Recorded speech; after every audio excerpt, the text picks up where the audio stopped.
SafeMoon CEO gets bail, but his legal team wants to opt out. Shalini Nagarajan last updated, February 13, 2024 at 1:10 GMT plus 22 min read. Source: DALL. E3 CEO of bankrupt crypto project SafeMoon Braden John Karony is released on bail, but his legal team no longer wants to represent him. In November 2023, Karony and SafeMoon CTO Thomas Smith were arrested on charges of securities fraud, money laundering, and conspiracy to commit wire fraud. However, the project's creator, Nagy, remains at large. Karony's lawyers at Petrillo Klein Boxer sought to withdraw from representing Karony on February 12 due to an apparent lack of funds. They also mentioned the appointment of a public defender, Nicholas Smith, and Karony's ongoing communication with him. Mr. Smith attended the bail hearing before Judge Merkl on February 9, 2024, at which time the firm represented Mr. Karony, and the court released Mr. Karony based upon an extensive set of pretrial conditions. Adam Schulman, partner at Petrillo Klein, wrote, SafeMoon failed to pay legal fees, lawyers allege. Schulman's latest filing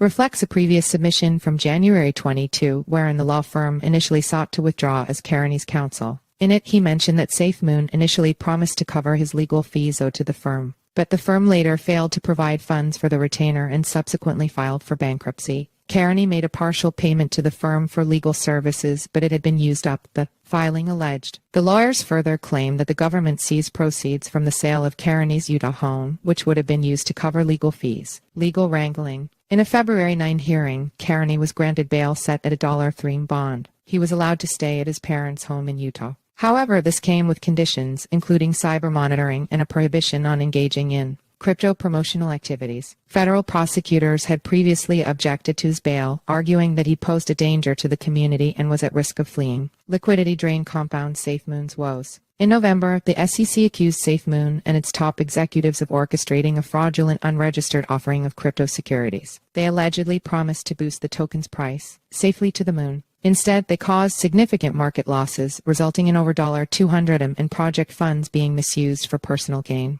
Meanwhile, CTO Smith remains in custody. On February 9, his legal team requested permission for him to travel to Los Angeles and Henderson in February and March for work-related events. The project faces additional setbacks. On Monday, an unidentified individual siphoned over $11 in liquidity from multiple pools linked to SafeMoon. This transaction sparked immediate speculation regarding a potential link to SafeMoon's ongoing bankruptcy proceedings. Follow us on Google News.